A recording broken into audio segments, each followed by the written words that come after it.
नमस्कार प्रणाम। मेरा नाम डॉक्टर नदमन तिवारी है। लखनऊ विश्वविद्यालय के आपके LLB 3 years course LLB 5 years course के सेमेस्टर वाइज इंपॉर्टेंट क्वेश्चंस को लेकर के हम लोग डिस्कशन कर रहे हैं।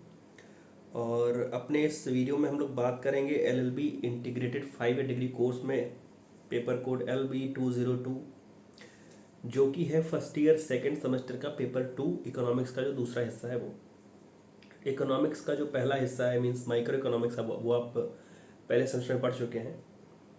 दूसरे सेमेस्टर में जो आपका ये पूरा का पूरा पेपर है, ये मैक्रो इकोनॉमिकल कंसेप्ट जो हैं और उनका इंडियन इकोनॉमिक फ्रेमवर्क में कैसे एप्लीकेशन होता है उसको लेकर के है। 4 यूनिट का सिलेबस है। पहले सिलेबस की बात कर लेते हैं। पहली यूनिट मनी, बैंकिंग और एम्प्लॉयमेंट को लेकर के है। जो मनी सप्लाई का, मुद्रा आपूर्ति का कंसेप्ट क्या है, उसके मेजर्स क्या है, इन्फ्लेशनरी डायनामिक्स, इन्फ्लेशन को लेकर, मुद्रास्फीति को लेकर सवाल भी खूब पूछे जाते हैं। आरबीआई के फंक्शंस क्या क्या हैं, कमर्शियल बैंक का मतलब क्या होता है, अदर फिनेंशियल इंस्टीट्यूशंस में क्या चीज़ें शामिल हैं। कभी कभी अदर फिनेंशियल इंस्टीट्यूशन पे शॉर्ट नोट लिखने के लिए भी आता है। मनी मार्केट और कैपिटल मार्केट में क्या अंतर है। Basic concept of natural income, GNP, NNP, GDP आप लोगों के सुनने में अक्सर आता होगा। देश की जीडीपी, देश लोगों की एनएनपी, जीएनपी वगैरह को लेके। से का जो लॉ ऑफ मार्केट है और कीन्स का जो फ्रेमवर्क है, इनकम और एम्प्लॉयमेंट के डिटर्मिनेशन को लेकर के जो उनका फ्रेमवर्क है उसको लेकर के आपका सिलेबस है। दूसरी यूनिट में मैक्रो इकोनॉमिक पॉलिसीज़ में मॉनेटरी मैनेजमेंट की जो टेक्निक्स हैं वो है आपके सिलेबस में। Equitable growth, fiscal policy for equitable growth है। बजट से बड़ा सवाल आता है आपके लिए। यूनियन बजट का structure and measures of fiscal imbalances. Poverty को लेकर के सवाल बड़ा आता है, पूछा जाता है कि पावर्टी के लिए, गरीबी उन्मूलन के लिए जो सरकार ने तमाम योजनाएं चलाई हैं। यहाँ पर नरेगा को लेकर के भी सवाल पूछा जाता है। नरेगा चौथी यूनिट में है।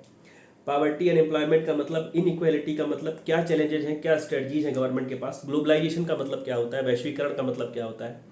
1991 के बाद से ये टर्म जो ग्लोबलाइजेशन है, लिबरलाइजेशन है, प्राइवेटाइजेशन है, मतलब LPG बहुत चर्चा में है।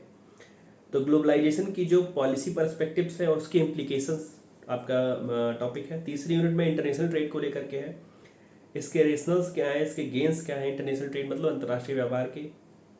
फ्री ट्रेड वर्सेस प्रोटेक्शन, संरक्षण बनाम मुक्त व्यापार। बैलेंस ऑफ पेमेंट, यहाँ से भी आपको एक बड़ा सवाल मिलता है कि उसकी थ्योरीज क्या है, उसकी पॉलिसी नीतियाँ क्या क्या हैं। इंटरनेशनल इंस्टीट्यूशन जैसे IMF अंतर्राष्ट्रीय मुद्रा कोष है, WTO है, विश्व व्यापार संगठन है, और WB यानी वर्ल्ड बैंक, विश्व बैंक जो कहा जाता है। फॉरेन एक्सचेंज मैनेजमेंट को लेकर के चीज़ें हैं। इंटरनेशनल ट्रेड लॉज हैं। चौथी यूनिट में इंडियन इकोनॉमिक डेवलपमेंट है, जिसमें इंडियन इकोनॉमी का स्ट्रक्चर, उसके फीचर्स। ग्रामीण विकास यानी रूरल डेवलपमेंट की जो अप्रोचेज हैं वो। इंडियन एग्रीकल्चर के सामने उत्पन्न होने वाले जो चैलेंजेज हैं, इमर्जिंग चैलेंजेज हैं, और उसके निस्तारण के लिए, उससे मुक्ति पाने के लिए क्या स्ट्रेटजीज हैं गवर्नमेंट के पास। 5 ईयर प्लान्स खैर अब रहे नहीं वैसे, लेकिन जो 5 ईयर प्लान्स हैं उनका प्लानिंग कमीशन जो है, फिनांस कमीशन है, वित्त आयोग जिसको कहते हैं, और योजना आयोग जो एक पहले हुआ करता था, अभी वो नीति आयोग के तौर पर वही बॉडी है, काम कर रही है। इकोनॉमिक रिफॉर्म्स में रेशनल डायमेंशंस और इम्प्लीकेशंस हैं, कैसे जो कहें कि आर्थिक सुधारों को लेकर के चीज़ें हैं। इकोनॉमिक पॉलिसी लेजिस्लेशन में फेमा है, FRBMA है और नरेगा है।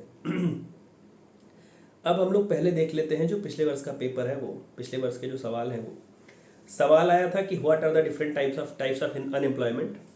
देखिए, इकोनॉमिक्स का जो पेपर है मैं उसके बारे में एक चीज़ आपको पहले बता दूं कि इस पेपर में बहुत लंबा चौड़ा लेख लिखने से, निबंधात्मक जवाब देने से आपकी बात बनने वाली नहीं है। तो प्रयास ये करना है कि ग्राफ के माध्यम से, फिगर्स के माध्यम से, जहाँ पर अप्रोप्रिएट हो, जहाँ पर युक्तियुक्त हो, हर जगह नहीं। प्रयास ये करिएगा कि जहाँ पर जरा भी आवश्यकता है वहाँ बनाइएगा ज़रूर, ग्राफ ज़रूर खींचिएगा, और जो फिगर्स वगैरह है उसको ज़रूर बनाइएगा। क्योंकि जो नंबरों का अंतर कहें, मैं डरा नहीं रहा हूँ, खैर पिछले बार बहुत लोगों ने इकोनॉमिक्स का पेपर दिया होगा, आपको अपना रिजल्ट भी पता है, लेकिन थोड़ा सा जो इस पेपर को चेक करने वाले जो लोग हैं उनके मन में रहता है कि आप ग्राफ से समझाएं, आप कुछ फिगर से समझाएं, बजाय इसके कि आपने बिल्कुल पैराग्राफ राइटिंग की है। तो प्रयास ही करिएगा ग्राफ वगैरह बनाने की। पहला सवाल आया था कि what are the different types of unemployment, discuss the causes of unemployment in India. बेरोजगारी के विभिन्न प्रकार क्या है, भारत में बेरोजगारी के कारणों की चर्चा कीजिए। सवाल दूसरा आया था differentiate between demand pull inflation and cost push inflation, explain the effects of inflation on various groups of society, मांग प्रेरित स्फीति एवं लागत जनित स्फीति में अंतर कीजिए और दोनों के प्रभावों की व्याख्या कीजिए। कमर्शियल बैंक किसे कहते हैं, explain primary and secondary functions, वाणिज्यिक बैंकों के प्राथमिक और द्वितीयक कार्यों की व्याख्या कीजिए। सवाल ओरिजिन स्ट्रक्चर और फंक्शन था वर्ल्ड बैंक को लेकर के आया था। यही से आप ये समझ लीजिए कि वर्ल्ड बैंक पिछली बार आ चुका है, तो इसलिए इस बार आपके लिए IMF बहुत ज़रूरी है, अंतर्राष्ट्रीय मुद्रा कोष जो है, और एक चीज़ वहाँ पर और कुछ है वो भी ज़रूरी है। एग्रीकल्चर को लेकर के सवाल आया था कि agriculture is the backbone of Indian economy, in this backdrop discuss the importance of agriculture and major challenges that are faced by it. कृषि भारतीय अर्थव्यवस्था की रीढ़ है, इस संदर्भ में कृषि के महत्व में इसमें उत्पन्न होने वाली प्रमुख चुनौतियों पर चर्चा कीजिए। अगला सवाल था examine the arguments for and against the policy of protection, संरक्षण की नीति के पक्ष और विपक्ष में दिए जाने वाले तर्कों का परीक्षण कीजिए। कीन्स की जो थ्योरी है इनकम एम्प्लॉयमेंट की वो आ चुकी है, और इस लिहाज से देखा जाए तो जो सेज लॉ है वो जरूरी है आपके लिए। Discuss various quantitative tools of credit control that are available at the disposal of RBI, reserve bank of India के पास उपलब्ध ऋण नियंत्रण के विभिन्न मात्रात्मक उपकरणों की व्याख्या कीजिए, सवाल पूछा गया था। नरेगा के विषय में भी पिछली बार पूछा जा चुका है, critically examine Mahatma Gandhi National Rural Employment Guarantee Act 2005, Mahatma Gandhi राष्ट्रीय ग्रामीण रोजगार गारंटी अधिनियम 2005 का आलोचनात्मक परीक्षण कीजिए। लास्ट 10वां सवाल था differentiate between poverty and poverty line, गरीबी और गरीबी रेखा के मध्य अंतर स्पष्ट कीजिए। भारत में गरीबी रेखा के मापने में अपनाए गए विभिन्न दृष्टिकोणों पर चर्चा कीजिए। Discuss the different approaches adopted to measure poverty line in India. अब हम लोग देखें तो जो आपके लिए कहीं की सवाल जो जरूरी है, देखिए एम्प्लॉयमेंट या अनएम्प्लॉयमेंट से एक सवाल आता है, एग्रीकल्चर और उसके चैलेंजेस को लेकर के एक सवाल आता है, मार्केट के लॉ से संबंधित एक सवाल आता रहता है। तो हम लोग अगर देखें तो इस लिहाज से आपके लिए IMF ज़रूरी है। जैसे एक सवाल है कि IMF plays a critical role in maintaining global economic stability, discuss. तो IMF किस प्रकार से, जो विश्व मुद्रा कोष है वो किस प्रकार से वैश्विक आर्थिक स्थिरता को बनाए रखने में महत्वपूर्ण भूमिका निभाता है, उसकी आपको विस्तृत चर्चा करनी है, वो आप देख लीजिएगा, आपके लिए ज़रूरी है। क्योंकि पिछली बार जो ये वर्ल्ड बैंक वाली बात है ये हो चुकी है, इसलिए जब आपको विशेष ध्यान देना है वो IMF और WTO पर इस बार देना है। IMF से सवाल खूब पूछे गए हैं, इसलिए मुझे लगता है कि IMF से आपको पढ़ करके जाना चाहिए, IMF आपके लिए ज़रूरी है। उसके बाद हम आगे बढ़ें तो जो भारत में बेरोजगारी को मापने की कार्यप्रणाली है और सरकार द्वारा जो बेरोजगारी के उन्मूलन के विभिन्न कार्यक्रम है वो भी आपके लिए ज़रूरी हैं। जैसे सवाल इस प्रकार से हो सकता है कि discuss the methods of measuring unemployment in India, evaluate the programmes undertaken by government to deal with unemployment since 2014, 15, 16 कुछ भी आपसे पूछा जा सकता है। क्योंकि ये 2025 चल रहा है तो हो सकता है आपसे 2020 से पूछ लिया जाए कि पिछले कुछ वर्षों में अनएम्प्लॉयमेंट से निपटने के लिए, निजात पाने के लिए सरकार के द्वारा कौन से ऐसे कदम उठाए गए हैं जिससे बेरोजगारी को दूर किया जाए। कई बार आपको इस इकोनॉमिक्स के पेपर में बिल्कुल सीधा सपाट सवाल पूछने के बजाय आपसे जो सवाल पूछा जाता है वो एक कोई कोट दे करके, कोई एक वक्तव्य दे करके, किसी अर्थशास्त्री के बारे में बता करके, जैसे पिछली बार आपने देखा होगा कि एक बार रॉबिन्सन की जो परिभाषा है या मार्शल की परिभाषा है उस परिभाषा पर बेस्ड एक कोट किस्म का ऊपर दे करके सवाल पूछा जाता है। तो ध्यान से देखिएगा, हो सकता है बाद में आपसे वो लास्ट में पूछ रहा हो IMF के बारे में, लेकिन उसके ऊपर तमाम सारी चीज़ें लिखी हो। उसके बाद हम आगे बढ़ें तो जो आपके सिलेबस में इकोनॉमिक पॉलिसी लेजिस्लेशन के अंतर्गत FEMA, FRBMA और नरेगा है। नरेगा चूंकि पिछली बार आ चुका है, आपके लिए FRBMA जरूरी है। FRBMA में जो सवाल पूछा जाता है वो जो FRBM रिव्यू कमेटी को लेकर के सवाल पूछा जाता रहा है कि elucidate the recommendations put forth by FRBM review committee, FRBM समीक्षा समिति द्वारा प्रस्तुत संस्तुतियों का विश्लेषण कीजिए। थोड़ा सा इसके अराउंड भी देख लीजिएगा, FRBM के आसपास भी देख लीजिएगा।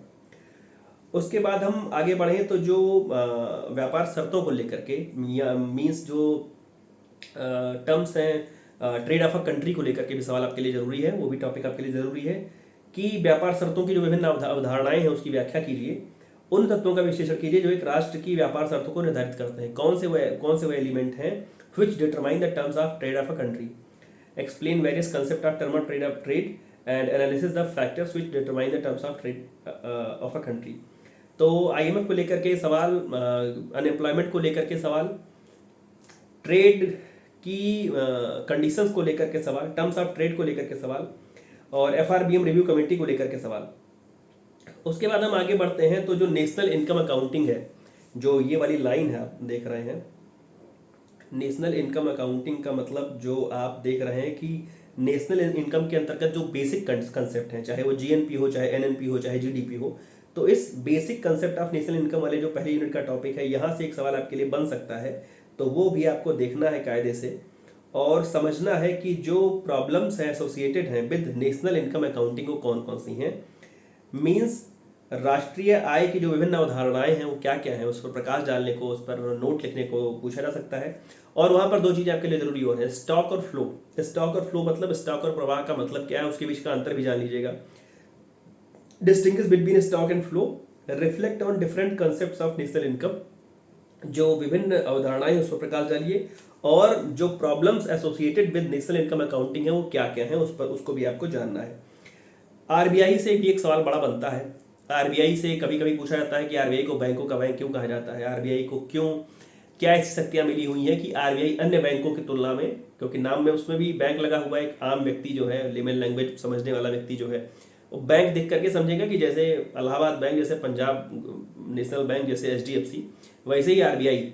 तो रिजर्व बैंक ऑफ इंडिया के पास क्या ऐसी खासियत है, क्या ऐसा उसके पास बड़प्पन है कि वो बैंकों का बैंक है। तो एक सवाल आरबीआई से पूछा जाता है और उसके कहें कि ऐतिहासिक पृष्ठभूमि से लेकर के वर्तमान में उसकी जो कार्य प्रणाली है, जो विभिन्न उसके कार्य हैं आरबीआई के, उसको लेकर के आपसे सवाल पूछा जाता है। एक सवाल मैं पढ़ करके आपको बताता हूँ कि जो आरबीआई का जो एस्टेब्लिशमेंट है 1926 से लेकर के, since then RBI has served in its diverse capacity elaborate. Means आपको एक बड़ा हैवी सा नोट लिखना है जिसमें आपको ये सिद्ध करना है कि आरबीआई की जब से स्थापना हुई है तब से वो किस प्रकार से राष्ट्र के हित में काम कर रहा है या राष्ट्रीय बैंक के रूप में काम कर रहा है, क्या उसके पास ऐसे फंक्शंस है, क्या उसके पास ऐसे ड्यूटीज हैं जो सर्व कर रहा है नेशन को सिंस 1926। उसके बाद आपको आपके लिए एक सवाल जो ये है, पावर्टी और इनकम इनइक्वालिटी वाली बात है। पावर्टी का मतलब क्या है, ये टॉपिक आपका है दूसरी यूनिट में जिसमें आप माइक्रो इकोनॉमिक पॉलिसीज पढ़ रहे हैं। पावर्टी का मतलब अनएम्प्लॉयमेंट एंड इनइक्वालिटी का मतलब इसके आगे चैलेंजेस क्या है, स्ट्रेटजीज क्या है, ये आपके लिए जरूरी है। गरीबी का मतलब समझिए, बेरोजगारी। अच्छा, गरीबी का मतलब, बेरोजगारी का मतलब हम लोग बोलचाल की भाषा में तो समझ जाते हैं कि गरीबी का मतलब मेरी जेब में पैसा नहीं है तो गरीबी है, बेरोजगारी का मतलब मेरे पास काम नहीं है तो बेरोजगारी है। लेकिन जब आप लिखते हैं गरीबी का मतलब पावर्टी, अनएम्प्लॉयमेंट का मतलब बेरोजगारी का मतलब, कॉपी में नंबर पाने के लिए लिखते हैं, तो वहाँ पर आपकी भाषा जो है बहुत शुद्ध होनी चाहिए, बहुत परिष्कृत होनी चाहिए। तो इसलिए इसको जब आप पढ़ रहे हो तो ये मत सोचिएगा कि गरीबी के बारे में तो हम लिख लेंगे।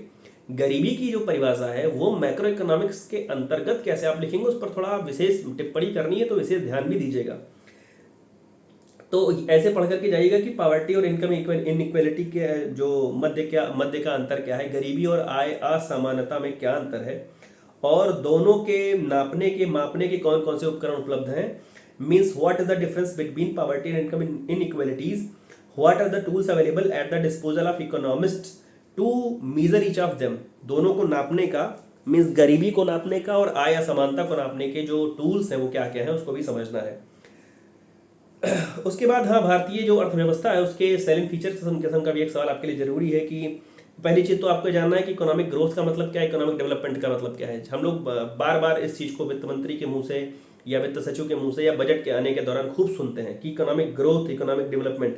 तो पहली चीज तो आप इकोनॉमिक ग्रोथ मीन्स आर्थिक समृद्धि, और इकोनॉमिक डेवलपमेंट मतलब आर्थिक विकास, दोनों में क्या अंतर है उसको समझिए। और दोनों की जो भारतीय अर्थव्यवस्था की प्रमुख विशेषताएं हैं, discuss the main characteristics of Indian economy, वो क्या है उसको भी आपको देखना है। उसके बाद हम जाएं आगे तो एक सवाल आपको बजट से भी मिलना है। बजट वाली जो बात है ये दूसरी यूनिट के मैक्रो इकोनॉमिक पॉलिसीज के अंतर्गत यूनियन बजट, उसका structure and measures of fiscal imbalances, जिस समय बजट पेश होना रहता है उस समय चर्चा सी रहती है, कोलाहल सी रहती है। तमाम जो इकोनॉमी को समझने वाले लोग हैं वो अपने बयान भी देते हैं कि इस बार गवर्नमेंट को ये रखना चाहिए, ये हटाना चाहिए। उसके बाद गवर्नमेंट का बजट आता है तो पता चलता है कि राजकोषीय घाटा इतना है, फिस्कल डेफिसिट इतना है। तो जो यूनियन बजट का पूरा एक खाका है उसको लेकर के भी एक सवाल आपसे पूछा जाता है, और पिछली बार भी बजट को लेकर के सवाल शायद पूछा गया है। तो यहाँ पर आपके लिए जो जरूरी है वो है कि जो various heads of union budget क्या क्या है, केंद्रीय बजट में दर्शाई गई विभिन्न मदों पर परिचर्चा कीजिए। इस प्रकार का सवाल आपसे पूछा जा सकता है कि discuss the various heads of a union budget and explain various deficit indicators, जो घाटे के विभिन्न माप है उसकी चर्चा कीजिए। तो बजट से सवाल, पावर्टी से सवाल, पावर्टी इनकम इनइक्वालिटी से सवाल, इंडियन इकोनॉमी के फीचर से सवाल, आरबीआई से एक सवाल, नेशनल इनकम से सवाल, FRBM से एक सवाल, जो ग्लोबल इकोनॉमिक स्टेबिलिटी के लिए IMF काम कर रहा है, WTO काम कर रहा है, वहाँ से एक सवाल, और जो ट्रेड टर्म्स हैं उसको लेकर के एक सवाल, अनएम्प्लॉयमेंट को लेकर के एक सवाल आपके लिए ज़रूरी मतलब बनता ही बनता है। और थोड़ा सा आगे बढ़ें तो जो बैंकों के कामकाज पर एक बार सवाल, खैर हम लोग RBI पढ़ करके जा रहे हैं, तो RBI जब आप पढ़ते हैं तो वहाँ से आपको बैंकों का कामकाज अच्छा समझ में आ जाता है।